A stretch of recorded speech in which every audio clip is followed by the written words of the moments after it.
not glued down, cemented down, or you're holding onto it. Yeah. So even when I go to the garden, my bike is within my sight, even though it's locked up to a tree. I see. The neighborhood that place is in, they will steal your shoes off. So can you tell me more about the neighborhood? Yeah, the garden is in a neighborhood that is subsidized housing. Okay. And it's right there near, this is 5 Points. I don't know if you know anything about Colorado, but 5 Points is traditionally black, all black. And when I walk around at night, the cockroaches come out. So it doesn't bother me because I grew up in Louisiana. I went to public school. I didn't see color of people's skin. Right. My best friends were black. So I went to an all, probably I was one of 2 white people in the entire school I went to. School. But I didn't see color. So I didn't know I was going to a public school. I didn't know, that it was bad because that's the neighborhood I grew up in. I grew up in a rural community. When I moved to Michigan, Upper Peninsula, Michigan, 30 miles from the Canadian border, I saw color.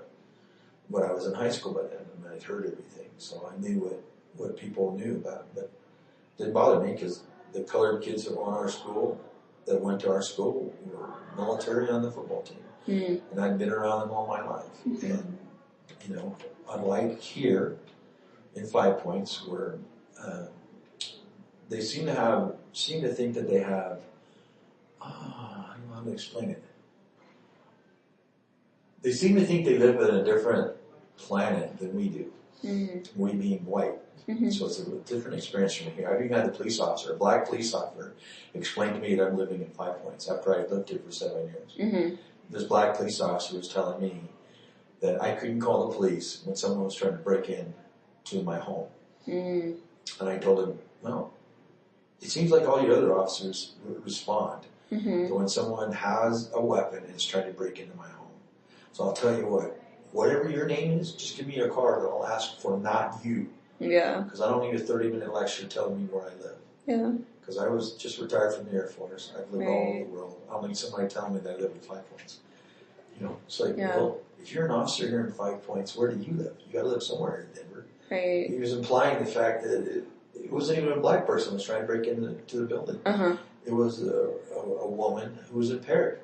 But she was throwing rocks at my windows and broke one of them. Oh, no. Yeah, it was like, why are you telling me where I live? Yeah. I mean, so he told me I couldn't call 911 when someone broke my window and was trying to break into my apartment. Because this is 5 Points. Yeah. And that was his explanation on Sunday morning. And I said, well, let me ask you a question, officer. At 5 a.m. on Sunday morning, if someone's trying to break into your home, how long is it before you call 911 or draw your weapon? Because I have no problems getting my weapon and shooting the motherfucker. Yeah. But I don't really think it's called for shooting them. That's sort of your job. Yeah. Was I interrupt? I was thinking this. I was thinking, I must have been interrupting one of 2 things, either his coffee or donuts. Because both of them are fresh at 5 a.m. Because this guy was an ass. I mean, he really was. His partner was looking for her, and he found her. Because I told him what she looked like, and I told her she broke in, because she broke into the front door. And I'd seen her, I went to the elevator to go find out if she broke in because she stopped making noise. And there she was on the elevator, so I could describe her no problem. So the other officer went to go look for her. So I'm like, Yeah. And so the other one just sat there, gave me a lecture for half an hour that this was 5 Points. Like I just moved here or something. It's like, wow. And this guy was black trying to give me a lecture on what 5 Points is. Like, dude, I've lived in Denver since 1976. I know what 5 Points is. Okay, I used to take the light rail up here and go to 5 Points. I didn't want to get off of this thing unless it was daylight. All right, now I know better. Right. I know when I can ride the light rail, and I know when people get robbed at 5 Points on the light rail because they're idiots, they're buffoons, they're drunk. They're not situationally aware. All right. There's no need for me to be out at 2 a.m. drunk on a light rail. Right? But if that's your choice, then you'll probably get robbed by a bunch of idiots. All right? I look them straight in the eye and go, let's dance. I'd love to beat the shit out of you and just walk over and step over you and have you bleed to death on the sidewalk. I have no problem, you and your buddies. Because I've been through special forces. I'm not scared of anything. But These idiots up here, I had one guy who was a friend, came back from Afghanistan, broke his back, was a PJ. I mean, these guys are tough. They fly in, no matter who it is, on a copter, an armed helicopter. He was on the door gunner. He was the door gunner. And they render first aid, get them on to a medevac flight, and then gun it out into hot areas. Right? And a bunch of special forces guys got pinned down. And he'd already made one run under fire, pulled one guy out, and they got a call to bring in another guy. And when they were going in for the second call, they got hit. He didn't crash, but the helicopter got hit, and they did an auto rotate, hit the ground. He didn't know it, but they broke his back and his neck, and he still helped that guy to get on board with a broken back and a broken neck. Came back, and then from the helicopter ride of it setting down a second time, they had to get him in a helicopter, took him back, and when they finally figured out what was wrong with him, he couldn't use his legs, below his legs.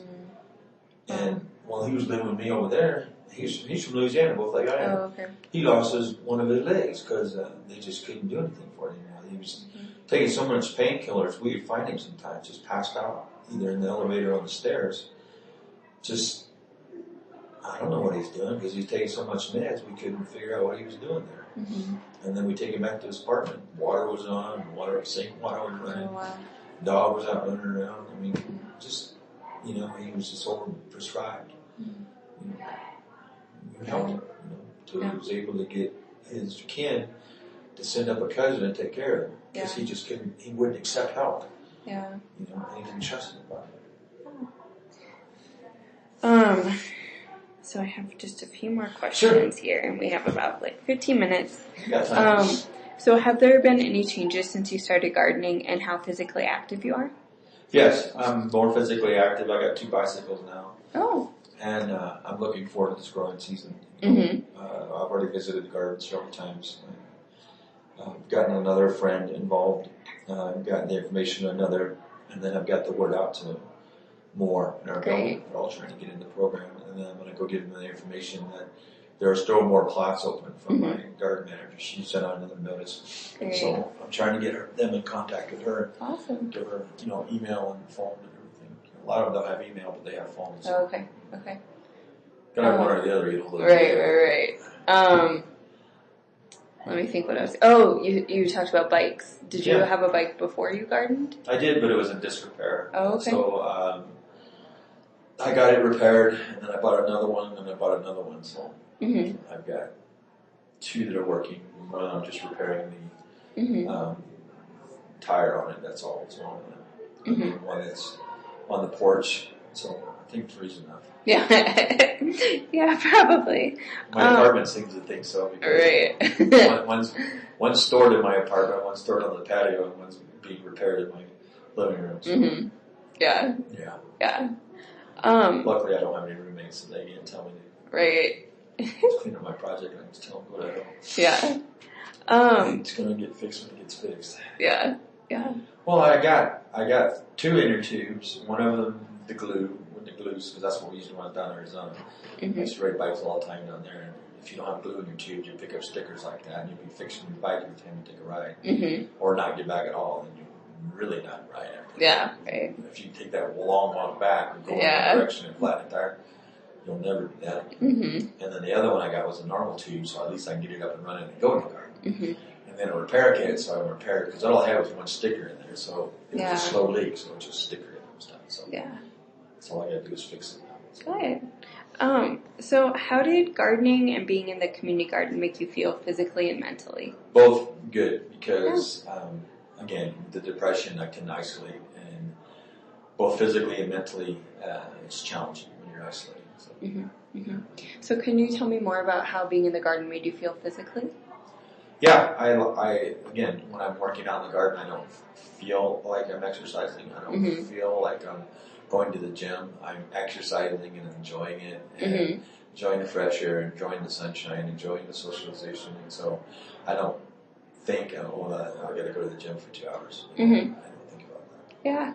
So to me, it's just natural to be in the garden. So. Can you tell me more about how it's